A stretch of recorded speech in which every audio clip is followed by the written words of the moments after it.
জেলা উপজেলা মহানগর থেকে আমার সহকর্মী ভাইরা সকলকে সালাম, আসসালামু আলাইকুম। হিন্দু ভাইদের প্রতি হলো আদাব, অন্যান্য জাতির প্রতি হলো আন্তরিকভাবে শুভেচ্ছা।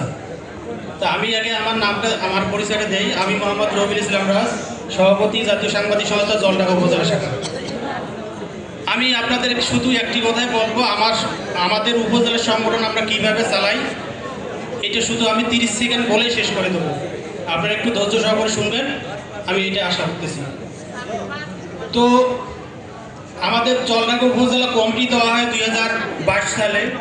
এর আগে জলঢাকা উপজেলা জাতীয় সাংবাদিক সংস্থার কমিটি ছিল কিনা সেটা আমার জানা ছিল না। তো আমরা যখন 2022 সালে আমরা কমিটি পাওয়ার পর থেকে আমরা যে কজন সদস্য ছিলাম অবশ্য সবাই ঐক্যবদ্ধ থেকে ধীরে ধীরে পাপা করে আজকে আমরা একটা নিজস্ব অফিস করেছি এবং আমাদের জলঢাকা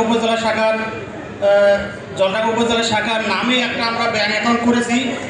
আমরা সেখানে অ্যাকাউন্টে আমাদের যে অর্থ আসে, যে আমরা যে প্রোগ্রাম করি, এই প্রোগ্রামে যে আমরা খরচ করব, যদি আমাদের অর্থ না থাকে তাহলে তো আমরা প্রোগ্রাম বাস্তবায়ন করতে পারবো না।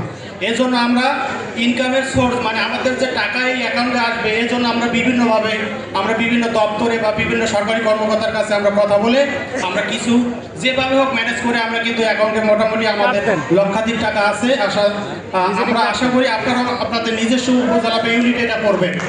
আর একটা বিষয় সেটা হলো যে আমাদের যে ওখানে স্থানীয় প্রেস ক্লাব আছে, অনেকেই আপনারা মনে করেন যে স্থানীয় প্রেস ক্লাব খুব বড় সংগঠন, খুব শক্তিশালী, কিন্তু আমরা 2022 সালে কমিটি পাওয়ার পর থেকে সেই প্রেস ক্লাবে আমাদের জাতীয় সাংবাদিক সংস্থা জলঢাকা উপজেলা শাখাকে তারা প্রতিপক্ষ মনে করে। আমরা এই অবস্থানে নিয়ে গেছি। আমরা দোয়া চাচ্ছি, আমরা ছোট মানুষ, হয়তো বা ভবিষ্যতে আরও আমরা বিভিন্ন জায়গায় যাব। আমাদের আরেকটা জিনিস আপনাদের মনে করে দেই, সেটা হলো যে সরকারি বিভিন্ন যে প্রোগ্রাম হয়, এই প্রোগ্রামের সিডিগুলো অবশ্য আমাদের অফিসে আসে, আমরা সেগুলো রিসিভ করি, সরকারি প্রোগ্রামে আমরা অংশগ্রহণ করি। আমরা ভবিষ্যতে আমাদের জলঢাকা উপজেলা কমিটি আরও শক্তিশালী করতে চাই। এর জন্য আমরা কেন্দ্রীয় নেতৃবৃন্দের কাছে আমরা সার্বিক সহযোগিতা কামনা করতেছি। আমরা বিভিন্নভাবে নিউজ করি, আমরা হুমকি পাই, বিভিন্নভাবে আমাদেরকে কোণঠাসা করে রাখা হয়।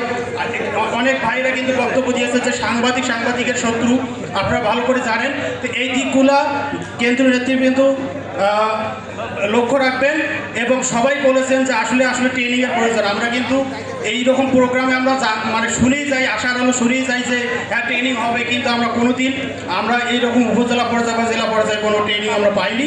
আশা রাখি ভবিষ্যতে তারা আমাদেরকে এইরকম ট্রেনিংয়ের ব্যবস্থা করে আমাদের সাংবাদিকতার খুঁটি আরও শক্তিশালী করবেন, এই আশাবাদ ব্যক্ত করে আমি আমার বক্তব্য এখানে শেষ করছি। সকলকে ধন্যবাদ। আসসালামু আলাইকুম।